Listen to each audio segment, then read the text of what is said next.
Whether you're used to cruising cats or coming to them for the first time, the bottom line is that they're very different to monohulls. But how? Why does it matter?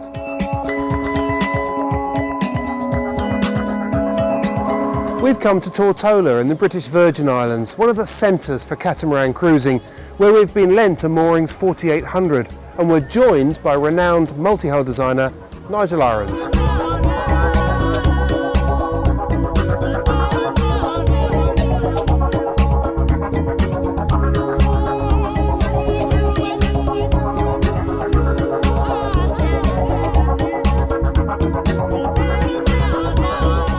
They're great on a reach, but upwind cruising cats are less well known for their good performance. So how do you get the best out of a cat upwind?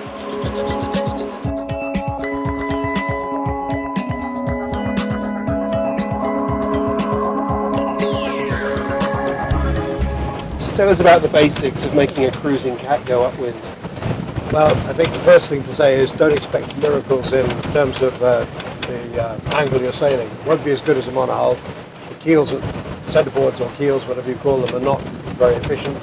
There's a lot of windage, and you've got to keep the boat moving fast as you reasonably can. So don't pinch is the first thing. Probably 5 or 10 degrees less than the equivalent monohull in terms of angle. Right. So if we're sailing at say 45 degrees true wind angle on a monohull, you're talking 5-10 degrees more on a monohull. So. Yeah. That's the way it is. Right. And how do you get a feel for that sweet spot? How do you know when you got it right? Can you look at the instruments? Can you? Yeah, I mean, I think circumstances that we're in here, there's no other boats around. Earlier on there was one we were looking at, and when you see another boat you do start tweaking things and looking for differences. I think you build up a picture over a period of time. You've got to expect to do that and take it all in to allow your instincts to work. And I guess if you're using a chart plotter and you've got a track on there, that's probably a good way of seeing. Absolutely great. That's something you can do very easily now. And at the end of the day, if you've made 3 or 4 tacks, particularly in these waters where there's not much in the way of current, you can get a real good feeling for what's happened. And as far as sail settings are concerned, and say jib cars, and what are the basics? How can you sort of help improve the situation? Trial and error. I think trial and error. Don't oversheath. That's all. And very often, I think it's the same on other boats as well. If you try something, sometimes the unexpected works quite well. Like you start opening out the top of the sail in a way that seems unrealistic, and the boat's going faster. So believe what you see. Right. Good. We'll try a bit of that.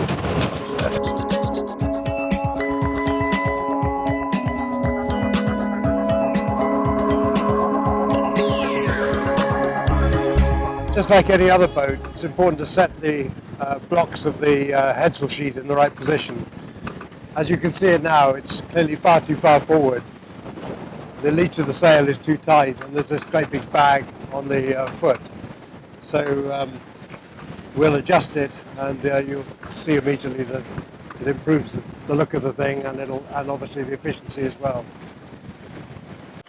So you can see now we've moved the car quite a long way aft. And the jib looks a lot happier, a bit more closed on the foot and more open on the leech. Generally looks better. We'll see if it results in an improved performance. It's the kind of thing you can never take for granted. You've got to tweak it and see how it works. Balance, Nigel, fore and aft, going upwind. I mean, we've got 21, 22 knots of breeze, apparent wind here, and I've got quite a lot of weather helm on. Yeah. And more than I'd expect, to be honest, going upwind. Yeah. Well, I guess it's all in the main sheet, and it's the last little bit that really counts. If I give you a bit here now, you'll see it lighten up a lot. Okay, so you're going to ease off a little bit. Just yeah.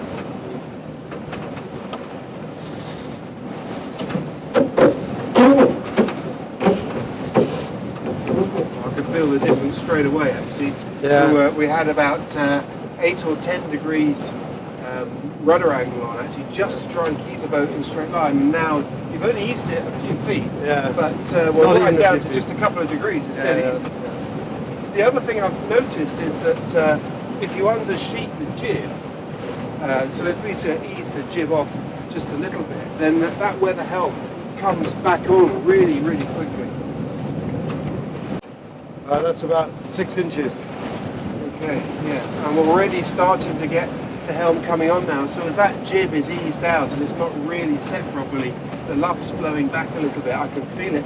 If you could just ease it a little bit more, Nigel, let's see what happens on the helm there. Okay, so the boat's slowing down and I'm having to put in more helm. The steering to leeward, try and keep the boat. Yeah. And I guess the danger is if we were to allow the speed to bleed right off, we'd end up stalling out. Yes. Trouble is as well, it's a huge amount of drag. The rudders are not very efficient.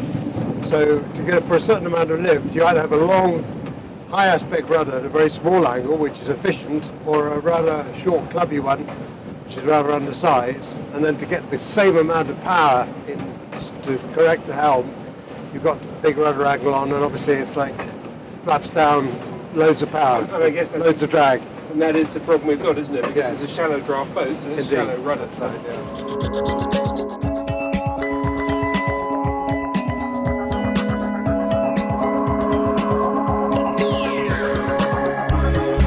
Like most modern cruisers with furling headsails, I guess it's a lot more convenient just to pull out the headsail and motor sail. But is that the case with a multi-hull? Can you do the same thing? Yeah, there's no reason why it'd be any different, really. I mean, the object is obviously to save a bit of fuel, maybe go a little faster, and if there's any sea around, it can obviously just help make that a bit smoother. That's all. But so at the moment we're doing just under 6 knots, or thereabouts. About just over 1650 revs on the engines, and we'll just see what happens to if we get it out. Okay, let's go then. Let's unroll.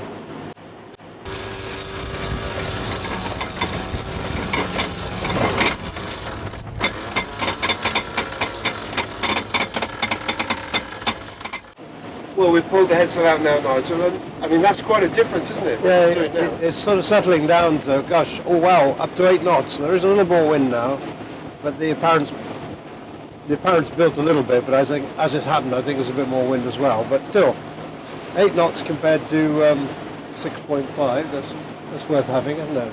Yeah. And the motion feels a lot better. as Feels well, doesn't fine, yeah, it feels really good. it? So motor sailing, thumbs up. I think so, yeah.